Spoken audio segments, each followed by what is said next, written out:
اعوذ باللہ من الشیطان الرجیم، بسم اللہ الرحمن الرحیم۔ ناظرین السلام علیکم۔ آج کا ہمارا جو ٹاپک ہے وہ ہے شب برات، جو 14 شعبان اور 15 شعبان کی درمیانی رات ہوتی ہے، اور لیلۃ القدر کی رات، یعنی شب برات کی رات اور لیلۃ القدر کی رات کی فضیلت، اہمیت، اور اسلام میں ان دونوں راتوں کا کیا وجود ہے، شب برات کا اور لیلۃ القدر کی رات کا۔ جہاں تک میرے بھائیوں بریلوی جو فرقہ ہے ان کا تعلق ہے، یا دیوبندی ہیں یا صوفی حضرات ہیں، تو اگر ہم 200-300 سال پیچھے چلے جائیں تو ان لوگوں نے سمجھ لیں کہ ایک شب برات کو شب معراج آ گئی، رجب کے کنڈے آ گئے، کل شری کا ختم، 10واں 40واں 30واں، پھر بزرگوں کے دن آ گئے، عرس آ گئے بزرگوں کے، پھر بزرگوں کے ختم آ گئے، 10ویں آ گئے، جمعرات کی روٹی آ گئی۔ ان چیزوں کو، ان دنوں کو ہی انہوں نے مکمل دین سمجھا ہوا تھا، اور ان میں ہی وہ علماء حضرات نے بھی لوگوں کو اسی طرف ترغیب دلائی ہوئی تھی کہ بس آپ ان دنوں کے اوپر ہی پیسہ خرچ کر لیں اور کھانا پینا کر رہے ہیں تو گویا آپ مکمل دین کو فالو کر رہے ہیں، ٹھیک ہے۔ اور پھر آہستہ آہستہ آج کے دور میں سوشل میڈیا کی برکت سے جب ان چیزوں کے حقائق پتہ چلنے شروع ہوئے لوگوں کو، ظاہر علمی وقت آ گیا، علمی دور آ گیا، آج کا جو دور ہے ہر چیز کو ہم فوری بریف کر سکتے ہیں، دیکھ سکتے ہیں اس کی کیا حقیقت ہے۔ تو جب ان چیزوں کی جو حقیقت ہے وہ لوگوں کے سامنے عیاں ہوئی تو علماء حضرات جن لوگوں نے صرف ان چیزوں کو نوٹ کمانے کا ذریعہ اور اچھا کھانا کھانے کا ذریعہ بنا رکھا تھا، انہوں نے پھر تھوڑا تھوڑا ان چیزوں سے ریورس لیا اور اپنا پکا مقدمہ رکھا ان صوفی حضرات اور بریلویوں نے 12 ربیع الاول کے اوپر، نبی علیہ الصلوۃ والسلام کی ولادت اور پیدائش کے اوپر۔ اور اس میں بھی آپ دیکھیں ان علماء حضرات کا نوٹ کمانے کا چکر ہوتا ہے اور اچھا کھانے کھانا کا ہی چکر ہوتا ہے۔ آپ دیکھ لیں کسی عالم کے 12 ربیع الاول کے اوپر آپ اس کے ٹائم لیں جو مشہور ہے تو وہ آپ کو بغیر پیسے کے ہر دن ٹائم نہیں دے گا، اور ٹائم بھی اگر دے گا پیسے لے کر، اس میں بھی وہ ایک رات میں 3-4 محفلیں کرے گا، ایک میں بھی 50,000 روپیہ لے تو 2 لاکھ اس نے ایک رات میں اکٹھا کر لیا۔ تو اگر کسی عالم کو کہیں کہ بھائی آپ محفل میں آ جائیں، ہم نے آپ کو پیسہ کوئی نہیں دینا، تو یقیناً پھر وہ آپ خود ہی سمجھ جائیں کہ وہ آپ کو ٹائم نہیں دے گا۔ جب پیسہ نہیں تو ٹائم نہیں، پیسہ ہے تو عشق مصطفیٰ بھی ہے، اگر پیسہ نہیں تو عشق مصطفیٰ بھی نہیں۔ اچھا کھانا ہے، چھوٹا گوشت موٹا گوشت بکرا ہے تو عشق مصطفیٰ بھی ہے، اچھا کھانا نہیں ہے تو عشق مصطفیٰ بھی نہیں ہے۔ یہ ان علماء نے پہلے ان چیزوں کو دین کا نام دے رکھا تھا، اور اس میں بھی ان کا مقصد نوٹ کمانا اور کھانا پینا۔ اب ان کو جب پتہ چل گیا کہ یہ جو آج کے دور میں علمی دور میں ان چیزوں کے حقائق عوام کے سامنے آ چکے ہیں، تو انہوں نے صوفیہ نے اور بریلویوں نے 12 ربیع الاول کے جو دن ہے اس کو ان تمام دنوں کے بدلے پکا کیا، اور ادھر بھی ان علماء نے صرف نوٹ کمانے ہوتے ہیں محفلوں میں، اور ناز خانوں نے تلاوت خانے بھی نوٹ کمانے ہوتے ہیں، اور کھانا پینا آپ سبھی کو پتہ ہے۔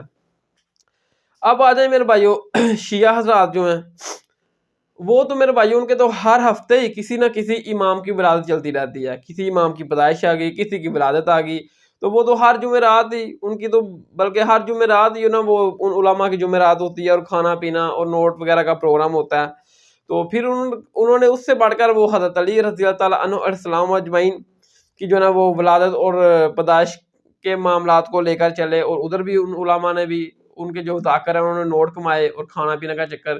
پھر انہوں نے بھی جس طرح اہل سنت میں 12 ربیع الاول کے دن کو انہوں نے مکمل کیا اور اس کو مکمل دین کے طور پر لے کر چلے، شیعہ حضرات نے بھی پھر امام حسین علیہ السلام کی شہادت کو پکا پکڑا۔ باقی جو ان کے امام تھے ان کی شہادتیں جو ولادتیں یا ان کے اوپر جو وہ کرتے تھے پہلے، جس طرح ہمارے اہل سنت جمعرات کی روٹی، بزرگوں کے دن وغیرہ، انہوں نے پھر ان کو پتہ چل گیا کہ اب ان چیزوں کی حقیقت تو عوام کے سامنے عیاں ہو چکی ہے۔ انہوں نے پھر امام حسین علیہ السلام کی شہادت کے اوپر نوحہ کرنا اور ماتم کرنا اس کو پکا کیا، اور اس امام حسین علیہ السلام کی شہادت کے اوپر بھی وہ ان کے جو ذاکر ہے وہ نوٹ کماتے ہیں اور کھاتے پیتے ہیں۔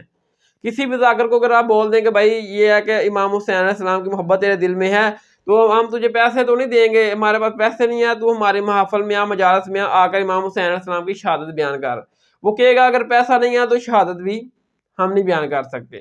پیسہ ہے تو عشق حسین ہے علیہ السلام، اگر پیسہ نہیں ہے تو عشق حسین بھی نہیں ہے۔ اچھا کھانا ہے تو عشق حسین ہے، اچھا کھانا نہیں ہے تو کہیں گے عشق حسین بھی نہیں ہے۔ تو دونوں میرے بھائیو اہل سنت اور اہل شیعہ کہ ہاں نماز روزہ اور باقی دین کو سمجھنا اور اس پر عمل کرنا صرف علماء اہل علم کی حد تک ہی رہ چکا ہے، اہل سنت ہو چاہے اہل شیعہ ہو. باقی ان کی عوام جو ہے وہ ان دنوں کو ہی مخصوص کر چکی ہے اپنے لیے. ربیع الاول میں بریلوی اور صوفی حضرات جو نا انہوں نے اپنے یہ مہینہ مقرر کیا ہے، اس میں ان کے علماء تقریریں کرتے ہیں کہ ہمارے لیے بس 12 ربیع الاول کی محافل ہو جائے، مجالس ہو جائے، روزے قیامت ہمارے پاس صرف یہی ایک نیکی ہے، باقی نماز و زکوٰۃ ہمارے لیے کمی بیشی ہو بھی گئی اس میں کوئی خیر نہیں. ہمیں ان اعمال کے اوپر یقین نہیں ہے، نماز و زکوٰۃ کے اوپر، تو ہمیں یقین ہے اپنی بخشش کا تو 12 ربیع الاول کا جو ہم محفل میلاد مصطفیٰ صلی اللہ علیہ وسلم کا میلاد کرواتے ہیں اس کے اوپر ہے. پھر وہ ریلی جلوس کا معاملہ آگے نکلتا ہے، تو پھر عوام بھی جو نا اس کے اوپر پکی ہو جاتی ہے. عوام بھی پھر آپ دیکھ لیں مسجدوں میں مسجد ویران ہے، نمازی کم ہے نہیں کہیں، ٹھیک ہے، باقی دین کے اوپر عمل کرنے کے لیے عوام جو نا وہ ایگری نہیں ہے. لیکن جیسے ہی محفل میلاد مصطفیٰ صلی اللہ علیہ وسلم آتی ہے، 12 ربیع الاول کا دن آتا ہے، تو لوگ سمجھتے ہیں کہ ہم نے جو پورے 11 مہینوں میں حرام خوری کی ہے، نمازیں نہیں پڑھی، روزے نہیں رکھے، اب اس مہینے میں ہم 1000 روپیہ محفل میلاد مصطفیٰ صلی اللہ علیہ وسلم میں حصہ ڈال کر اپنی آخرت کی کامیابی پکی سمجھیں گے، مولوی کی جیب میں ڈال کر. اس طرح کے شیعہ حضرات ہیں، ان کے ہاں بھی ہم ان کی مسجدوں میں دیکھ لیں، مسجد ویران ہے، روزہ نماز زکوٰۃ وہ جو نا ان کے عوام اس سے بالکل باغی ہو چکی ہے. وہ بس سمجھتے ہیں یوں ہی امام حسین علیہ السلام کی شہادت آئے گی، 10 محرم آئیں گے، ماتم کر لیں گے اور 10 اپنے توفیق کے مطابق 1000 2 3 امام حسین علیہ السلام کی مجالس میں ڈال دیں گے، اور یہی جو نا مجالس ہمارے لیے روز قیامت آخرت کا کامیابی کا سبب اور باعث بننے والی ہے. باقی نماز روزہ زکوٰۃ یہ پتہ نہیں ہمارے قبول ہونے یا نہیں ہونے. یہ تو ہمارا کنفرم ہے کہ امام حسین علیہ السلام کی شہادت کے اوپر جو ہم پیسے ڈالیں گے مولوی کی جیب میں وہ پکے ہیں، اسی کے بدلے ہم نے جنت میں جانا ہے. اور بریلویوں نے 12 ربیع الاول کے موقع کے اوپر جو انہوں نے محفل میلاد مصطفیٰ صلی اللہ علیہ وسلم کے نام کے تحت مولوی کی جیب میں پیسے ڈالنے ہیں، اسی کے تحت انہوں نے جنت میں جانا ہے. تو باقی دین کے اوپر عمل کرنا صرف علماء کی حد تک ہی رہ گیا ہے. باقی عوام تو بالکل دین سے اس طرح بغاوت باغی ہو گئی ہے، اور ان عوام کو باغی کرنے والے ہیں ان کے علماء سو، چاہے اہل سنت ہو یا اہل شیعہ ہو. تو آج کا ہمارا جو ٹاپک ہے نا وہ ہے میرے بھائیو شب برات. شب برات سے ریلیٹڈ میرے بھائیو 2 پہلو سامنے آتے ہیں. ایک پہلو تو یہ ہے کہ شب برات جو ہے نا وہ 14 اور 15 شبان کی جو درمیانی رات ہے.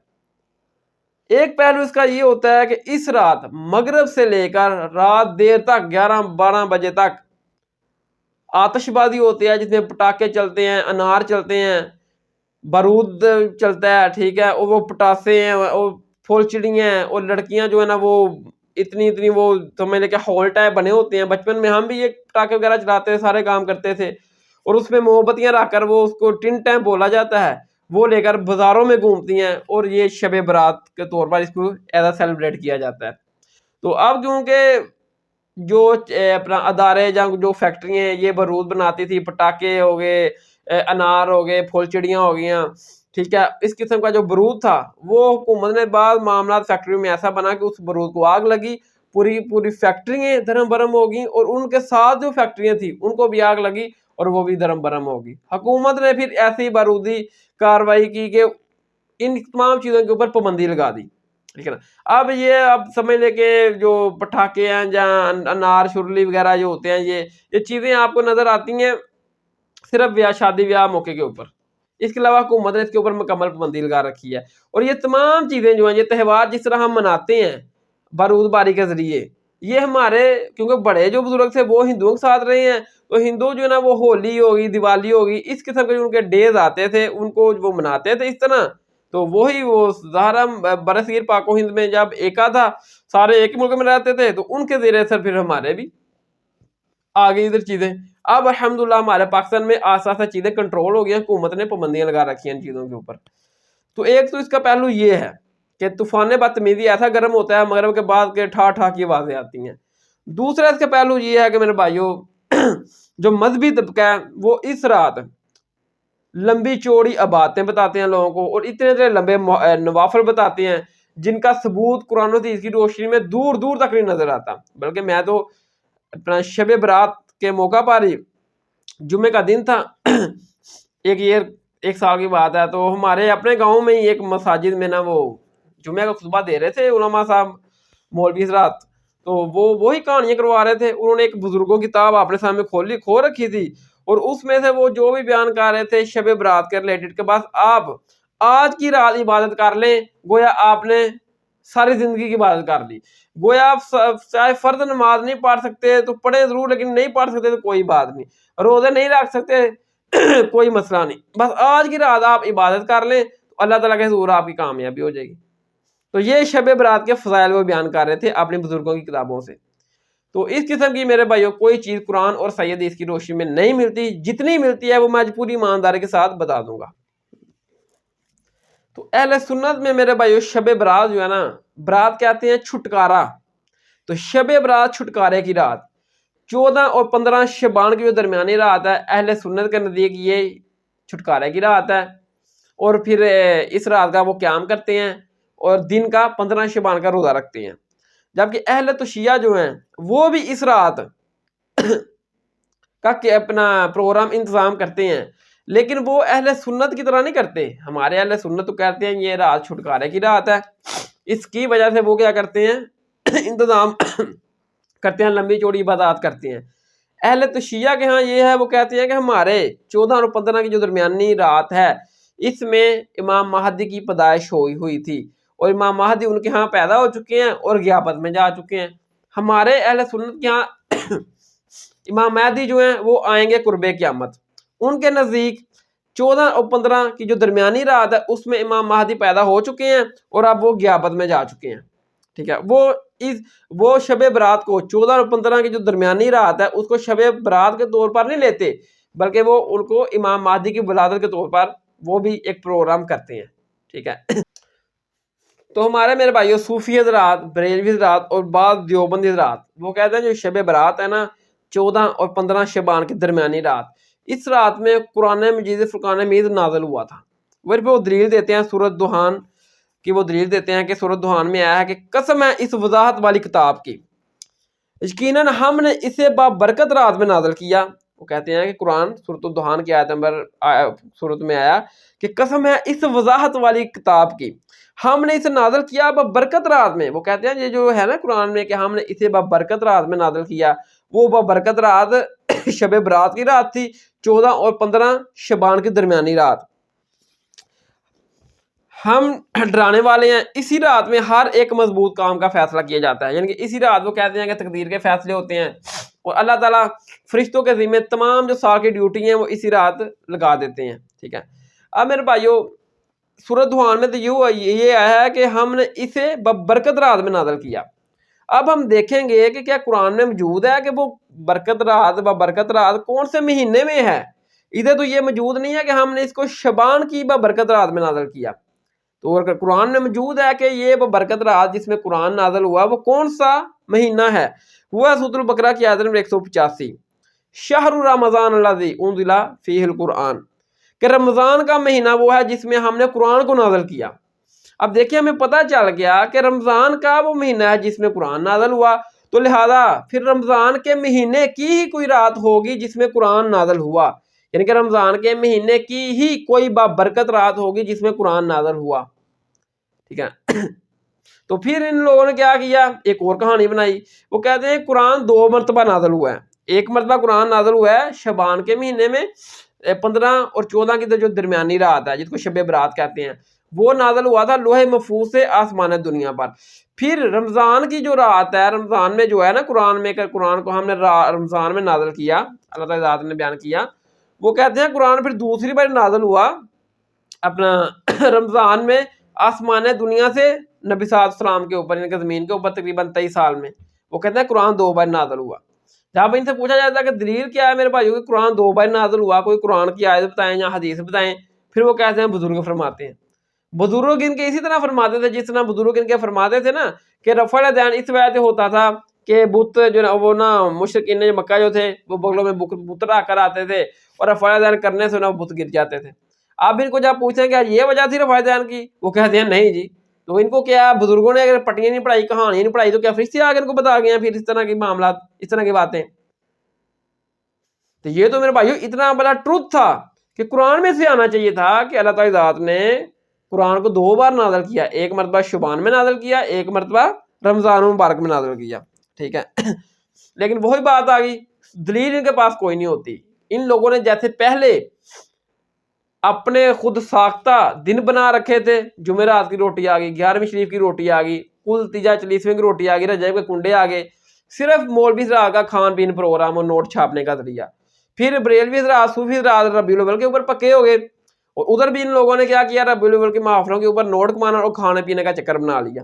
ٹھیک ہے، اندر جو بیان ہوتا ہے پھر صرف وہ جو بریلوی ہیں وہ وہابی کو کہہ رہے ہوتے ہیں کہ یہ بلیس ہیں، یہ کافر ہیں، اور وہابی ان کو کہہ رہے ہوتے ہیں. یہ دین کی خدمت ہو رہی ہوتی ہے اندر. اور باقی جو شیعہ ہیں انہوں نے بھی پہلے اپنے اماموں کی ولادت ہوگی، شہادت ہوگی، اس قسم کی چیزوں کو لے کر چلے تھے، نوٹ کما رہے تھے. اب آج کے دور میں پتہ چل گیا ہے کہ سب کچھ حقیقت عیاں ہو گئی ہے، انہوں نے بھی پھر ساری چیزوں کو سائڈ پہ کیا. امام حسین علیہ السلام کی شہادت کے اوپر نوحہ کرنا، ماتم کرنا اور مجالس کرنا، اور اس میں بھی جو ان کا ذاکر ہے وہ نوٹ چھپاتے ہیں اور کھاتے پیتے ہیں، نوٹ چھاپتے ہیں اور کھانا وغیرہ کھلم کھلا اچھا کھاتے پیتے ہیں، اور یہی ان کا مقصد ہوتا ہے. ٹھیک ہے، علماء سو کا. جب ان کو کہا جاتا ہے کہ دلیل دو نا، اگر آپ کہہ رہے ہو کہ دلیل ہے قرآن 2 مرتبہ نازل ہوا، دلیل دو. دلیل ان کے پاس کوئی نہیں. دلیل ہے کہ بزرگ فرماتے ہیں. ہم جو نا قرآن و حدیث سے ریفرنس پیش کرتے ہیں، یہ کہتے ہیں بزرگ فرماتے ہیں. یہ تو میرے بھائیو اتنی عظمت برکت رات تھی جس میں قرآن نازل ہوا. مہینہ تو ہمیں پتہ چل گیا کہ وہ رمضان کا مہینہ ہے، سورۃ البقرہ آیت نمبر 185 میں، جس میں یہ قرآن نازل ہوا.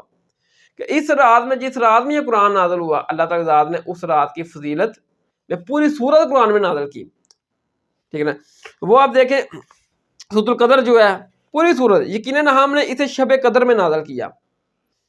تو کیا سمجھے کہ شب قدر کیا ہے؟ شب قدر 1000 مہینوں سے بہتر ہے. جس رات یہ قرآن نازل ہوا نا، وہ رات 1000 مہینوں سے بہتر ہے، شب قدر. ٹھیک ہے، اس میں فرشتے اور روح اپنے رب کے حکم سے ہر کام کے بارے میں اترتے ہیں، ہر کام لے کر اترتے ہیں. یہ آ گیا نا کہ اللہ تعالیٰ اس رات، جس رات قرآن نازل ہوا، فرشتوں کی ڈیوٹیاں لگا دیتے ہیں پورے سال کی. جو سورۃ دخان میں آیا تھا کہ اسی رات میں ہر ایک مضبوط فیصلہ کیا جاتا ہے. ٹھیک ہے نا، یہ وہی بات ہے. لیکن یہ شعبان کے مہینے میں نہیں ہے جو آپ کہہ رہے ہیں سورۃ دخان میں آیا کہ یہ وضاحت والا کتاب ہے، برکت رات میں نازل ہوئی ہے، اور اس میں اسی رات میں ہر ایک مضبوط کام کیا جاتا ہے. سب سے بڑا فیصلہ کیا، تقدیر کا فیصلہ، کتاب کا فیصلہ. ٹھیک ہے، اور فرشتوں کے ذمہ ڈیوٹیاں لگائی جاتی ہیں. ادھر آیا ہے کہ ہم نے اسے شب قدر میں نازل کیا. وہ میں نے بتا دی، شب قدر رمضان کے مہینے میں قرآن نازل کیا گیا. تو ظاہر ہے اگر رمضان کے مہینے میں نازل ہوا ہے تو رمضان کے مہینے کی ہی کوئی رات ہے جس میں یہ نازل ہوا. ٹھیک ہے نا، اور شب قدر 1000 مہینوں سے بہتر ہے. اس میں فرشتے روح اس میں اپنے رب کے حکم سے ہر کام لے کر اترتے ہیں. یعنی کہ اللہ تعالی ذات ہے اس رات، جس رات قرآن اتارا گیا، سب سے بڑا فیصلہ کیا قرآن کا، قرآن کو زمین پر اتارا. پھر تمام لوگوں کے فیصلے ہو جاتے ہیں. اللہ تعالیٰ کی ذات جو ہے نا، وہ تمام سال کے جو فیصلے ہیں وہ فرشتوں کی ڈیوٹی لگا دیتے ہیں پورے سال کی. یہ اہم فیصلے کیے جاتے ہیں. ٹھیک ہے، یہ سر سلامتی کی رات ہے. اور اسلام میں جو رات کی ڈیفینیشن ہے وہ سورج غروب ہونے سے لے کر طلوع فجر تک ہے. تو یہ جو رات ہے نا، یہ شعبان کے مہینے میں نہیں ہے جو ہمارے بریلوی رات صوفی کہتے ہیں کہ یہ 15 اور 14 کی جو درمیانی رات ہے وہ رات ہے جس میں قرآن نازل ہوا ہے. نہیں، یہ رمضان کی رات ہے. اور کون سی رات کا ہے؟ رمضان کی. اس کی وضاحت نبی علیہ السلام نے خود ہی فرما دی. یہ حدیث صحیح بخاری میں 2018 اس کا نمبر ہے کہ نبی علیہ السلام پہلے دوسرے رمضان کے دوسرے عشرے کا اعتکاف کیا کرتے تھے، یعنی کہ 11ویں روزے سے لے کر 20ویں روزے تک. ایک مرتبہ ایسا ہوا کہ جب نبی علیہ السلام 11ویں روزے سے لے کر 20ویں روزے تک اعتکاف کیا، ساتھ میں صحابہ بھی تھے. جب آپ 20ویں روزے کی رات کو اٹھنے لگے اعتکاف سے، گھر آنے لگے، تو نبی صلی اللہ علیہ وسلم نے فرمایا کہ دیکھو مجھے خواب میں اللہ تعالی ذات نے دکھایا ہے کہ یہ جو تیسرے رمضان کے تیسرے عشرے کی طاق راتوں میں شب قدر ہے، یعنی کہ لیلۃ القدر ہے. لیکن مجھے وہ پھر رات بلا دی اللہ تعالیٰ نے. لیکن مجھے ایک نشانی یاد ہے کہ اس رات میں کیچڑ میں سجدہ کر رہا ہوں گا، یہ اس کی نشانی ہے. تو لہذا اب ہم تیسرے عشرے میں ہی تیسرے عشرے کا بھی اعتکاف کریں گے اور اس کی طاق راتوں میں شب قدر کو تلاش کریں گے. تو راوی کہتے ہیں کہ نبی صلی اللہ علیہ وسلم نے جب ہمیں یہ بات بتائی، اسی رات جو نا وہ بادل آ گئے. جب بادل آئے تو بارش ہوئی. پھر بارش ہوئی تو جس جگہ نبی علیہ السلام تو وہ فجر کے وقت نماز ادا کیا کرتے تھے، سجدہ کیا کرتے تھے، این اسی جگہ کے اوپر پانی ٹپ ٹپ آیا بارش کی وجہ سے، ادھر تھوڑا سا کیچڑ ہو گیا. صبح ہوئی ہے، فجر ہوئی تو نبی صلی اللہ علیہ وسلم نے نماز فجر ادا کی تو جب آپ نے اپنا چہرہ مبارک ہماری طرف پھیرا تو نبی صلی اللہ علیہ وسلم کی پیشانی کے اوپر ہلکا تھا کیچڑ لگا ہوا تھا. صحابی کہتے کہ ہم سمجھ گئے کہ اب یہ وہ رات گزری ہے، کیونکہ نبی صلی اللہ علیہ وسلم نے بتایا تھا کہ مجھے وہ رات دکھائے گی لیکن بلا دی گئی، لیکن اس رات کی نشانی یہ ہے کہ میں اس رات کیچڑ میں سجدہ کر رہا ہوں گا. تو وہ رات تھی نبی صلی اللہ علیہ وسلم کے دور میں 20ویں روزے اور 21ویں روزے کی درمیانی رات، یعنی کہ 21ویں رات. یہ جو ہمارے سے فکس کر رکھی ہے نا کہ 27ویں رات یہ ہوتی ہے لیلۃ القدر کی رات، یہ بات نہیں ہے، یہ کوئی فکس رات نہیں ہے. دیکھیں نبی صلی اللہ علیہ وسلم کے دور میں 21ویں رات آئی، کبھی 23ویں آ جاتی ہے، کبھی 25ویں، کبھی 27ویں، کبھی 29ویں، فکس نہیں ہے یہ. اور نہ یہ ہے کہ جو ہمارے جو نا وہ لوگوں نے مشہور کر رکھا ہے کہ اس رات جو نا وہ سمندر کا پانی میٹھا ہو جاتا ہے، کچھ بھی نہیں ہوتا. بس یہ جو ایک رات آتی ہے جو 1000 مہینوں سے بہتر ہے، اس میں آپ نے اللہ تعالیٰ کی عبادت کرنی ہے، قیام کرنا ہے بس. کوئی سمندر کا پانی نہیں میٹھا ہوتا، اس میں سب کچھ سمپل رہتا ہے. بس یہ رات ایک آتی ہے، یہ 1000 مہینوں سے بہتر ہے، اس میں آپ نے قیام کرنا ہے اللہ تعالیٰ کے حضور. ٹھیک ہے. اور نبی صلی اللہ علیہ وسلم اس آخری رمضان کے آخری تیسرے عشرے میں اس رات کیا لیے بڑا اہتمام کیا کرتے تھے. یہ صحیح بخاری میں 2024 کا نمبر ہے 2024. عائشہ بیان کرتی ہیں کہ نبی صلی اللہ علیہ وسلم رمضان کے آخری عشرے میں خود بھی رات کو جاگتے اور اپنے گھر والوں کو بھی جگایا کرتے تھے، یعنی کہ عبادت کیا کرتے تھے، ان راتوں کا قیام کیا کرتے تھے لیلۃ القدر کی، شب قدر کی تلاش میں. ٹھیک ہے. پھر صحیح بخاری میں 1901 نمبر 1901 کہ نبی صلی اللہ علیہ وسلم نے فرمایا کہ جس نے شب قدر یعنی کہ لیلۃ القدر ایمان کی حالت میں ثواب کی نیت سے اس رات کو عبادت کی، اللہ تعالیٰ اس کے اگلے سارا گناہ معاف فرما دے گا. تو یہ جو اس رات کی بات نہیں ہے کہ اللہ تعالیٰ اس کو بخش دے گا، اس کے گناہ معاف فرما دے گا، بلکہ اللہ تعالیٰ کی ذات ہر رات، صحیح بخاری میں 1145 نمبر 1145 کہ اللہ تعالیٰ کی ذات ہر رات کے آخری تہائی حصے میں آسمان دنیا پر نزول فرماتے ہیں اور پوچھتے ہیں کوئی ہے مجھ سے دعا کرے کہ میں اس کی دعا قبول کروں، کوئی بندہ ہے میرا مجھ سے مدد اپنا کوئی چیز طلب کرے میں اسے اپنا عطا کروں، کوئی مجھ سے بخشش مانگے میں اسے بخش دوں. یہ ہر رات کے آخری تہائی سے میں اللہ تعالیٰ کی ذات آسمان دنیا پر نزول فرماتے ہیں اور پوچھتے ہیں. ٹھیک ہے. اب ان اللہ تعالیٰ آسمان دنیا پر ہر روز کیسے نزول فرماتے ہیں، جیسا کہ اللہ تعالیٰ کی شان کے لائق ہے، کیونکہ سورۃ شورى کے آیت نمبر 11 میں آیا کہ اس اللہ تعالیٰ کی مثل کوئی چیز نہیں ہے، اللہ تعالیٰ کو کسی چیز سے کمپیئر نہیں کیا جا سکتا ہے. بات ہمارے لیے وہ جو لمحات ہیں رات کے آخری تہائی جس میں اللہ تعالیٰ کی ذات نزول فرماتے ہیں آسمان دنیا کے اوپر، ہماری دعاؤں کی قبولیت کا وہ ذریعہ ہے، وہ وقت ہے. ہم اس وقت اٹھ کر اللہ تعالیٰ کی عبادت کریں گے، اللہ تعالیٰ سے دعائیں کریں گے، اللہ تعالیٰ ہمیں عطا کریں گے. تو یہ کوئی خاص رات کی بات نہیں ہے، چاہے لیلۃ القدر ہو چاہے شب قدر ہو، ہر رات اللہ تعالیٰ کی ذات آخری تہائی حصے میں آسمان دنیا پر نزول فرماتے ہیں اور پوچھتے ہیں کوئی مجھ سے بخشش مانگے مجھ سے مانگے، ٹھیک ہے، میں اس کو عطا کروں، میں اسے بخش دوں. ٹھیک ہے.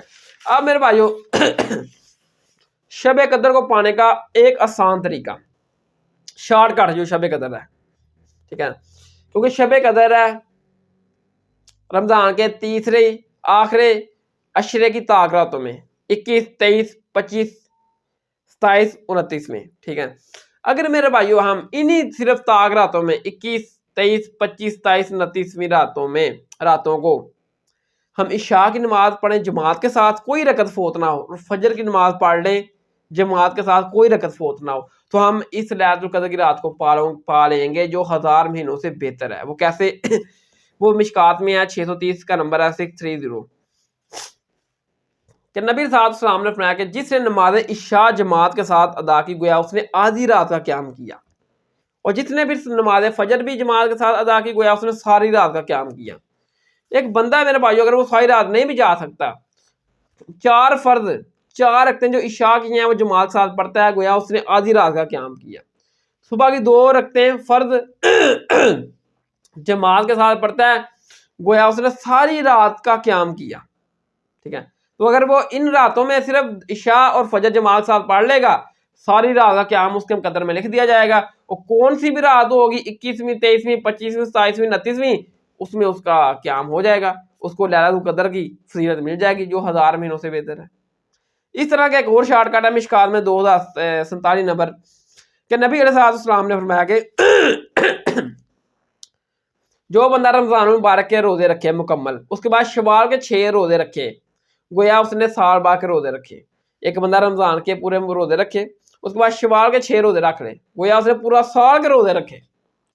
تو یہ نہیں ہے شوال کے 6 روزے نے بھی جو مشہور کیا ہوا ان لوگوں نے کہ ایک فوراً رکھنا ہے اور بعد میں 5 جس مرضی مہینے میں جتنے جب مرضی رکھ لیں. نہیں, آپ نے 6 کی گنتی پوری کرنی ہے جب مرضی, صرف شوال کے مہینے میں 6 روزے پورے کر لیں, گویا پورے سال کے آپ نے روزے رکھ لیے. اس طرح کا ایک شارٹ کٹ ہو رہا ہے مشکات میں 2127 کا نمبر ہے 2127 کہ نبی صلی اللہ علیہ وسلم نے اپنے پیارے صاحب سے فرمایا تم میں سے کوئی اتنی طاقت رکھتا ہے کہ ایک رات میں تہائی قرآن پڑھ لے؟ صحابہ نے کیا یا رسول اللہ نہیں, ایک رات میں تہائی قرآن کون پڑھ سکتا ہے؟ تو نبی صلی اللہ علیہ وسلم نے فرمایا کہ سورۃ الاخلاص پڑھ لیا کرو, یہ تہائی قرآن کے برابر ہے. تو یہ بھی ایک بڑا شارٹ کٹ ہے. بلکہ فضائل اعمال میں تو لکھا ہوا ہے کہ فضائل اعمال جو بزرگان دین تھے وہ ایک رات میں 8 قرآن پڑھ لیا کرتے تھے. اندازہ کرو, بلنڈر کہانیاں لکھیاں نے اور کی. صحابہ کہہ رہے ہیں کہ سب تو وڈے ولی نے, بزرگ نے, امام نے ولیاں دے بزرگاں دے, وہ کہہ رہے ہیں یا رسول اللہ ایک رات تہائی قرآن نہیں پڑھا جا سکتا ساڈے کو, لیکن فضائل اعمال بزرگ ساڈے صوفیاں نے بزرگ ایک رات 8 قرآن پڑھ لیں. کہانیاں سب بنائیاں انہاں دین دے نام تے, لوٹ رہے لوکاں نوں, پیسہ کھا رہے, چنگا کھانا پینا, گوشت پیڑ رہے.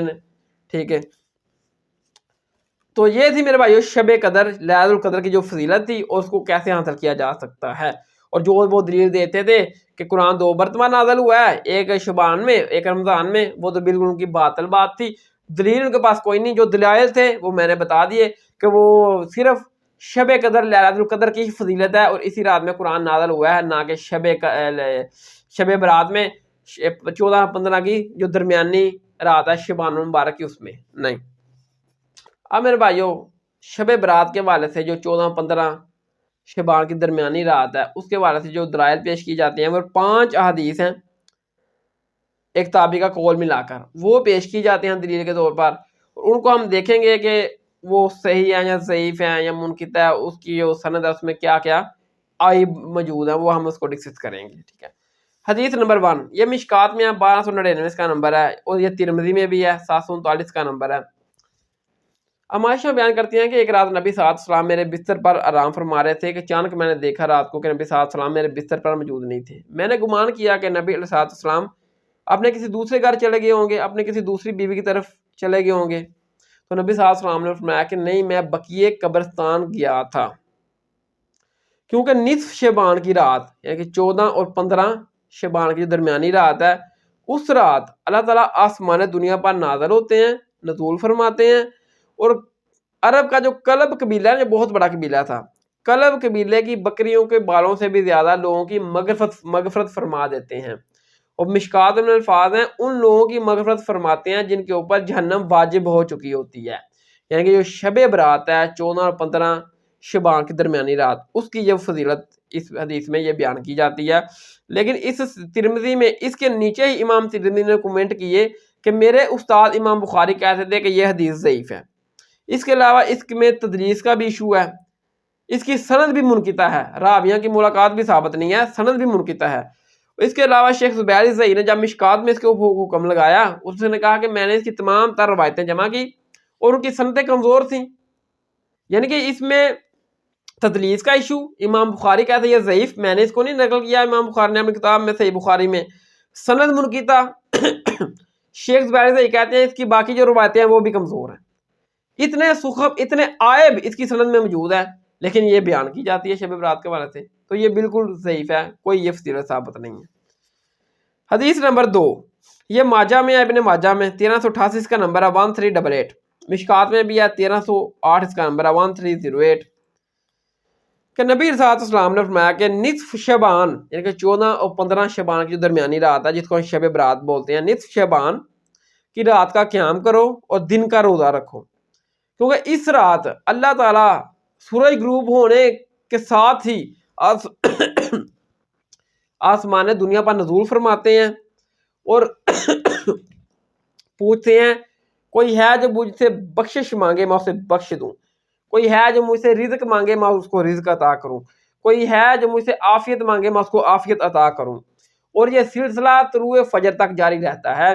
یعنی کہ شب برات 14 اور 15 شعبان کی جو درمیانی رات ہے وہ ساری رات یہ سلسلہ چلتا رہتا ہے. اللہ تعالیٰ کہتا ہے کہ مجھ سے بخشش مانگو میں تمہیں بخش دوں. مجھ سے رزق مانگو میں تمہیں رزق عطا کروں، مجھ سے عافیت مانگو تمہیں میں عافیت عطا کروں۔ میرے بھائیو مشکات میں یہ حدیث شیخ زبیر زین علی اور تخریج میں لکھا کہ یہ اس کی سند موضوع ہے، اس میں ایک راوی ہے اس کے اوپر یہ تہمت تھی کہ وہ حدیثیں خود سے گڑا کرتا تھا، اور امام احمد بن حنبل اور دوسرے محدثین نے بھی اس کو جھوٹی اور موضوع حدیث قرار دیا۔ یہ بھی بالکل شب برات کی فضیلت میں قابل قبول نہیں ہے، ٹھیک ہے۔ سب سے بڑھ کر تو میں نے یہ پیچھے بیان کیا صحیح بخاری میں 1145 نمبر کہ اللہ تعالی ذات اس رات کی جو شب برات ہے اس رات کی فضیلت نہیں ہے، نہ لیلۃ القدر شب قدر اور نہ شب برات کی جو فضیلت ہے کہ اللہ تعالیٰ اس رات جو ہے نا وہ نزول فرماتے ہیں اور کہتے ہیں کوئی بخشش مانگے میں بخش دوں، کوئی رزق مانگے میں رزق عطا کروں، عافیت مانگے عافیت عطا کروں۔ یہ دو راتوں کی شب برات اور شب قدر کی فضیلت نہیں ہے، بلکہ ہر رات صحیح بخاری میں ہے ہر رات آخری تہائی حصے میں اللہ تعالیٰ کی ذات آسمان دنیا پر نزول فرماتے ہیں اور فرماتے ہیں کہ پوچھتے ہیں بندوں سے کوئی ہے مجھ سے بخشش مانگے میں اسے بخش دوں، کوئی ہے مجھ سے مانگے میں اسے عطا کروں۔ یہ ہر رات کی بات ہے، نہ کہ لیلۃ القدر اور شب قدر کی راتوں کی فضیلت ہے، یہ ہر رات کی فضیلت ہے، ٹھیک ہے۔ اور یہ شب قدر کے بارے سے جو بیان کی جاتی تھی اس کی سند ہی موضوع ہے، اور امام احمد بن حنبل اور دوسرے محدثین نے کہا یہ جھوٹی اور موضوع حدیث ہے۔ حدیث نمبر 3 یہ ابن ماجہ میں 1390 اس کا نمبر ہے 1390، مشکات میں بھی ہے 1306 اس کا نمبر ہے 1306 کہ نبی صلی اللہ علیہ وسلم نے فرمایا کہ نصف شعبان یعنی کہ 14 اور 15 شعبان کی درمیانی رات ہے جسے شب برات بولا جاتا ہے، اس رات اللہ تعالیٰ اپنے بندوں کی طرف خصوصی متوجہ فرماتے ہیں، اور اس رات اللہ تعالیٰ مشرک اور کینہ پرور شخص کے علاوہ باقی تمام مخلوق کو بخش دیتے ہیں۔ یعنی کہ شب برات کی جو رات ہے اللہ تعالیٰ مشرک اور کینہ پرور یعنی کہ کافر، کینہ پرور وہ ہوتا ہے جو کسی کے خلاف بغض رکھے کہ فلاں شخص جو کبھی مجھے اس طرح ملے گا تو میں اسے یوں کر دوں گا ایسے کر دوں گا، کسی کا بغض اپنے دل میں رکھے، غلط بغض، ٹھیک ہے، تو اس کو کہتے ہیں کینہ پرور۔ اللہ تعالیٰ کافر کو کینہ پرور شخص کو نہیں بخشتا شب برات کی رات، باقی اس کے علاوہ تمام مخلوق کو بخش دیتا ہے۔ تو میرے بھائیو اس کی اگر سند کے اوپر بات کریں شیخ زبیر زئی نے اس کو مشکات میں لیا اور اس میں 3 راوی ہیں مجہول ان نون اور 2 راوی مدلس ہیں، 3 راوی اس کی سند میں مجہول ہیں، 2 مدلس ہیں، مجھے بتائیں اس کی سند کے پلے اب کیا رہ گیا؟ تو یہ بھی بالکل ضعیف ہے، کوئی یعنی کہ اس کی بھی حقیقت نہیں ہے۔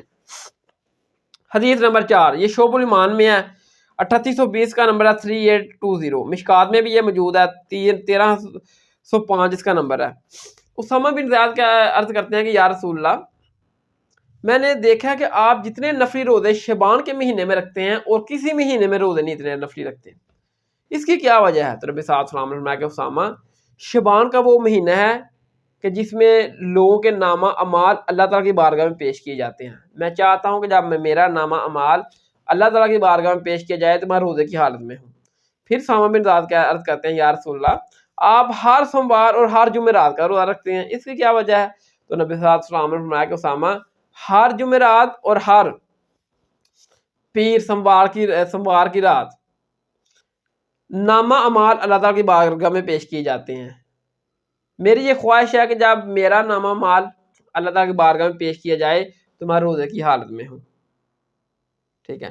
تو پھر نبی صلی اللہ علیہ وسلم نے فرمایا کہ یہ شعبان کا مہینہ ہے نا یہ رمضان اور رجب کے درمیان کا مہینہ ہے اور لوگوں کی اکثریت اس سے غافل ہو جاتے ہیں، ٹھیک ہے، لیکن جب یہی چیز مشکات میں آتی ہے، یہ حدیث مشکات میں آتی ہے، اس میں الفاظ ہیں کہ شعبان کی رات یعنی کہ 14 اور 15 شعبان کی جو درمیانی رات ہے جسے شب برات بولا جاتا ہے، اس رات اللہ تعالیٰ اس سال پیدا ہونے والے اور فوت ہونے والے ہر ایک کا نام لکھ دیتے ہیں، اسی رات ان کے نامہ اعمال اللہ تعالیٰ کے بارگاہ میں پیش کیے جاتے ہیں اور اسی رات ان کو رزق دیا جاتا ہے۔ لیکن ان الفاظ کے ساتھ یہ جو روایت ہے اس حدیث ہے اس کے اوپر شیخ زبیر زئی نے جب حکم لگایا تو کہا اس کی سند بالکل ضعیف ہے، منقطع سند اور ضعیف سند، 2 عیوب ہے۔ لیکن اس میں یہ جو بات ہے نا کہ شعبان کے مہینے میں نبی صلی اللہ علیہ وسلم سب سے زیادہ نفلی روزہ رکھا کرتے تھے، اس وجہ سے کہ اس مہینے میں نامہ اعمال اللہ تعالیٰ کی بارگاہ میں پیش کیے جاتے ہیں، اور نبی صلی اللہ علیہ وسلم نے فرمایا کہ میری خواہش ہے کہ جب میرا نامہ اعمال پیش کیا جائے اللہ تعالیٰ کی بارگاہ میں تو میں روزے کی حالت میں ہوں۔ یہ بات اتنی درست ہے، یہ اس کا نمبر ہے سنن نسائی 2359 میں یہ چیز موجود ہے۔ اس کے علاوہ اس میں یہ بھی بات درست ہے کہ جو اسامہ بن زید نے عرض کی یا رسول اللہ آپ ہر پیر ہر جمعرات کو روزہ بھی رکھتے ہیں، نبی صلی اللہ علیہ وسلم نے فرمایا کہ ہر پیر اور ہر جمعرات کو بھی اللہ تعالیٰ کی بارگاہ میں نامہ اعمال پیش کیے جاتے ہیں، میں خواہش کرتا ہوں کہ جب میرا نامہ اعمال پیش کیا جائے تو میں روزے کی حالت میں ہوں۔ یہ بات بھی درست ہے، یہ مشکات میں ہے 2056 کا نمبر ہے۔ باقی یہ جو بات ہے نا کہ جو شبان 14 اور 15 شبان کی درمیانی رات ہے جسے شب برات بولا جاتا ہے، اس رات نامہ مارا تعالیٰ کے بارے میں پیش کیے جاتے ہیں، اسی رات رزق نازل کیا جاتا ہے، یہ بات میرے بھائیو درست نہیں ہے۔ اب ہے نمبر 5، یہ بھی شعب الایمان میں ہے، 3830 کا نمبر ہے 3830، یہ مشکات میں موجود ہے اس کا متن سند کے ساتھ کہ یہ ایک تابعی ہے مقبول تابعی، اس کا قول ہے کہ نصف شبان یعنی کہ 14 اور 15 شبان کی درمیانی رات ہے جس کو شب برات بولا جاتا ہے، اس رات اللہ تعالیٰ اپنے بندوں کی طرف خصوصی متوجہ ہوتے ہیں، توجہ فرماتے ہیں اور مشرک اور کینہ پرور شخص کے علاوہ باقی تمام مخلوق کو بخش دیتے ہیں۔ مشرک مین کافر، کینہ پرور جو کسی کے خلاف اپنے دل میں بغض رکھے، کسی کو نقصان پہنچانے کا ارادہ رکھے، ان دو بندوں کے علاوہ اللہ تعالیٰ تمام مخلوق کو بخش دیتے ہیں شب برات کی رات 14 اور 15 کی جو درمیانی رات ہے شب برات جس کو بولا جاتا ہے شبان کی، اس میں۔ تو میرے بھائیو یہ مقبول تابعی کا قول ہے اور یہ مرسل ہے، اس تابعی نے صحابی کا نام نہیں لیا، اور صحیح مسلم کے مقدمے میں لکھا ہوا ہے کہ تابعی کا قول کوئی حجت نہیں ہے جب تک کہ وہ کسی صحابی کا نام مینشن نہ کرے، تو یہ مرسل ہے، تابعی کا قول ہے۔ تو اس سے پہلے میں نے حدیث بیان کی مشکات میں اسی متن کے ساتھ، تو اس میں بھی اس کی سند میں 3 مجہول راوی تھے اور 2 مدلس راوی تھے، 5 عیب موجود تھے اس میں، تو یہ بات بھی درست نہیں ہے کہ اللہ تعالیٰ شب برات 14 اور 15 شبان کی درمیانی رات ہے اس میں تمام مخلوق کو بخش دیں گے مشرک اور کینہ پرور کے علاوہ، یہ بات میرے بھائی درست نہیں ہے، ٹھیک ہے۔ ہاں صحیح بخاری میں موجود ہے 1969 نمبر 1969 میں کہ نبی علیہ السلام شبان کے مہینے میں سب سے زیادہ نفلی روزے رکھا کرتے تھے، اور پورے سال میں رمضان کے تو مکمل روزے ہو گئے، اور پورے سال میں کسی مہینے میں اتنے نفلی روزے نہیں رکھا کرتے تھے جتنے نفلی روزے شبان کے مہینے میں رکھا کرتے تھے۔ شبان کے مہینے میں نفلی روزے رکھنے کی فضیلت تو بیان ہے، موجود ہے، لیکن شبان کے مہینے میں شب برات 14 اور 15 شبان کی درمیانی رات ہے، اس کی کوئی فضیلت صحیح سند کے ساتھ صحیح متن کے ساتھ ثابت نہیں ہے میرے بھائیو قرآن و حدیث میں۔ ہاں شبان کے مہینے میں نفلی روزے کی سب سے زیادہ تعداد نبی صلی اللہ علیہ وسلم نے پوری کی، شبان کے مہینے میں سب سے زیادہ نفلی روزے رکھنا یہ نبی صلی اللہ علیہ وسلم کی سنت ہے، ٹھیک ہے۔ بلکہ صحیح بخاری میں ہے 1950 کا نمبر ہے 1950، عائشہ بیان کرتی ہیں کہ جب مجھ سے کوئی رمضان کا روزہ چھوٹ جاتا اس کی قضا میں شبان کے مہینے سے پہلے ادا نہ کر پاتی، کیونکہ نبی صلی اللہ علیہ وسلم سب سے زیادہ روزے شبان کے مہینے میں رکھا کرتے تھے۔ راوی بیان کرتے ہیں یہ جو عائشہ کے بیان ہے نا، عائشہ نے فرمایا کہ رمضان کا جو روزہ مجھ سے چھوٹ جاتا اس کی قضا میں شبان کے مہینے سے پہلے ادا نہیں کر پاتی تھی، یہ نبی صلی اللہ علیہ وسلم کی خدمت میں مشغول رہنے کی وجہ سے۔ اب یہ کون سی خدمت میں مشغول رہنے کی وجہ سے، اس کی جو تفسیر ہے وہ اگلی حدیث ہے صحیح بخاری میں 5192 کا نمبر ہے 5192 کہ نبی صلی اللہ علیہ وسلم نے فرمایا کہ کوئی بھی عورت اپنے شوہر کی اجازت کے بغیر نفلی روزہ نہ رکھے جبکہ اس کا شوہر گھر ہو۔ اگر عورت نفلی روزہ رکھ رہے گی، شوہر اس کا گھر ہوگا اور شوہر کا ارادہ بن گیا اپنے عورت کے ساتھ انٹر کورس والا معاملہ کرنے کا، تو اگر عورت نے روزہ رکھا ہوگا تو پھر اس کے ساتھ انٹر کورس کیسے کر سکے گا؟ تو لہذا نفلی روزہ اگر شوہر گھر ہے تو شوہر کی اجازت کے بغیر عورت نفلی روزہ نہیں رکھ سکے گی۔ اب آپ کو یہ حدیث سمجھ آئے گی جو عائشہ بیان فرما رہی تھی نا کہ جو روزہ عائشہ سے رمضان میں چھوٹ جاتا اس کی قضا عائشہ شبان کے مہینے سے پہلے ادا نہیں کر پاتی تھی، کیونکہ شبان میں سب سے زیادہ روزے نبی صلی اللہ علیہ وسلم نفلی رکھا کرتے تھے۔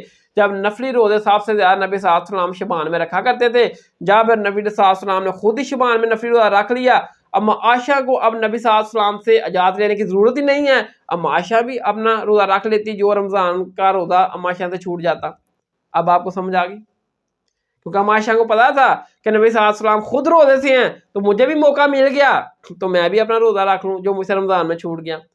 تو شبان کے مہینے میں میرے بھائیو روزہ رکھنے کی فضیلت تو موجود ہے نفلی نبی صلی اللہ علیہ وسلم سے صحیح سند سے صحیح متن سے، لیکن شبان کے مہینے میں شب برات ہے 14 اور 15 شبان کی درمیانی رات، اس کی کوئی فضیلت صحیح سند سے ثابت نہیں ہے۔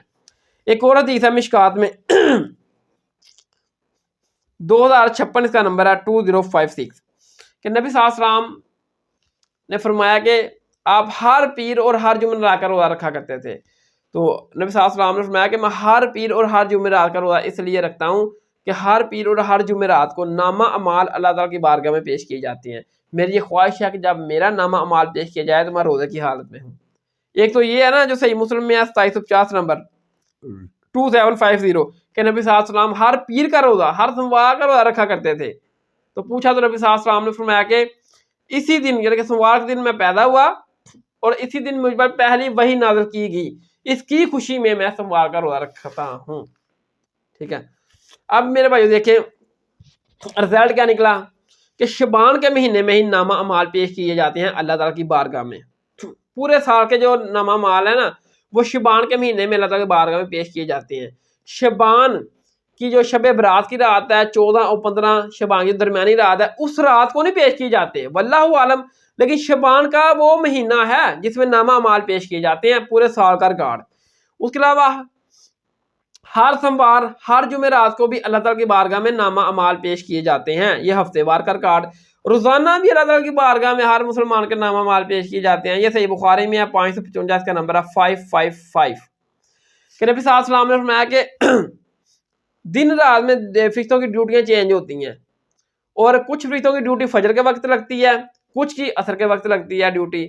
جب فجر والے اللہ تعالیٰ کی بارگاہ میں آتے ہیں تو اللہ ذات ان سے پوچھتے ہیں کہ میرے بندوں کو تو نے کس حال میں پایا؟ وہ کہتے ہیں کہ جب ہم اللہ آپ کے بندوں کے پاس گئے وہ فجر کی نماز پڑھ رہے تھے۔ جب دوسروں کی ڈیوٹی لگتی ہے وہ چلے جاتے ہیں دوبارہ، پھر اللہ تعالیٰ پوچھتے ہیں کہ تو نے میرے بندوں کو کس حال میں پایا؟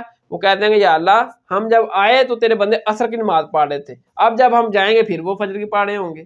تو یہ ہے ہر دن کا ریکارڈ کہ ہر روز فجر اور عصر کے وقت فرشتے ڈیوٹیاں بدلتے ہیں اور اللہ تعالیٰ کی بارگاہ میں بندوں کا حال لے کر پیش ہوتے ہیں۔ تو نامہ اعمال ہر روز بھی پیش کیا جاتا ہے اللہ تعالیٰ کی بارگاہ میں، ہر بندے کا ہفتے وار بھی پیش کیا جاتا ہے اور سال کا شعبان کے مہینے میں پیش کیا جاتا ہے۔ اس کے علاوہ میرے بھائیو نبی علیہ السلام ہر مہینے میں 11 روزے رکھا کرتے تھے پکے، پورا سال۔ رمضان کا اب تو پورا مہینہ ہو گیا، اس کے علاوہ نبی صلی اللہ علیہ وسلم 11 روزے پورے مہینے کے تو پکے آپ رکھا کرتے تھے۔ ایک تو ہو گیا نا جمعرات اور سوموار کا ہر ہفتے رکھا کرتے تھے، ٹھیک ہے۔ تو ایک ہفتے میں جمعرات سوموار تو ایک مہینے میں 4 تو 4 دونی 8 یہ روزے ہو گئے، اور 3 روزے آپ ایام بیض کے رکھا کرتے تھے، ہر مہینے میں 3 روزے آپ رکھا کرتے تھے پکے۔ وہ آپ ایام بیض کے کہا جاتا ہے کہ آپ فضیلت بتاتے تھے کہ جب چاند پورا روشن ہو، یعنی ہر مہینے کی 13 14 15 ان طریقوں میں اگر وہ روزے رکھے جائیں تو یہ افضل ہے۔ اگر کوئی پورے مہینے میں شروع میں رکھ لے اینڈ میں رکھ لے اس میں بھی کوئی حرج نہیں ہے۔ بہرحال نبی صلی اللہ علیہ وسلم ہر مہینے 3 روزے رکھا کرتے تھے۔ ایک تو رکھا کرتے تھے سوموار جمعرات کا پکا، یہ 8 بنتے ہیں، ایک ہفتے میں 2 روزے، ایک مہینے میں 4 ہفتے آتے ہیں، 4 دونی 8 یہ، اور باقی 3 روزے ایکسٹرا نبی صلی اللہ علیہ وسلم ہر مہینے رکھا کرتے تھے۔ ایام بیض کے روزے کہلاتے ہیں۔ آپ کسی بھی طریقے کو رکھ سکتے ہیں، چاہے شروع کے دنوں میں 3 رکھ لیں، درمیان میں رکھ لیں، اینڈ پہ رکھ لیں۔ یہ 11 روزے نبی صلی اللہ علیہ وسلم ہر مہینے میں رکھا کرتے تھے، یہ آپ کی سنت تھی، نفلی عبادت تھی آپ، ٹھیک ہے۔ یہ صحیح مسلم میں 2744 کا نمبر ہے 2744۔ اب عائشہ بیان کرتی ہیں کہ نبی صلی اللہ علیہ وسلم ہر مہینے 3 روزے رکھا کرتے تھے، لیکن آپ دن نم کر کیا کرتے تھے کہ بس اسی دن آپ نے ہر مہینے کے رکھنے ہیں، نہیں، کبھی آپ ایام بیض کے روزے رکھ لیتے ہیں 13 14 15، کبھی آپ آگے پیچھے دنوں کو بھی رکھ لیا کرتے تھے، ٹھیک ہے۔ لیکن یہ 3 روزے آپ ہر مہینے میں رکھا ہی کرتے تھے۔ بغیر سنن نسائی میں ہے 2347 نمبر 23747 کہ نبی صلی اللہ علیہ وسلم یہ جو 3 روزے تھے نا جو آپ ہر مہینے میں رکھا کرتے تھے ایام بیض کے، آپ نے ان کو کبھی سفر میں بھی نہیں چھوڑا۔ آپ سفر میں بھی ہوتے، ہر مہینے کے جو 3 روزے تھے وہ آپ لازماً رکھا کرتے تھے۔ افضل یہ ہے کہ ایام بیض 13 14 15 کے رکھے جائیں جب چاند پورا روشن ہو، آگے پیچھے ہی پورے مہینے میں اگر 3 رکھ لیے جائے تو کوئی حرج نہیں ہے، لیکن یہ نبی صلی اللہ علیہ وسلم کی سنت ہے، آپ ہر مہینے میں 3 روزے رکھا کرتے تھے، ٹھیک ہے۔ پھر صحیح مسلم میں 2746 کا نمبر ہے 2746 کہ نبی صلی اللہ علیہ وسلم نے فرمایا کہ جو بندہ ہر مہینے 3 روزے رکھے اور رمضان کے روزے رکھے تو گویا اس نے پورے سال کے روزے رکھے۔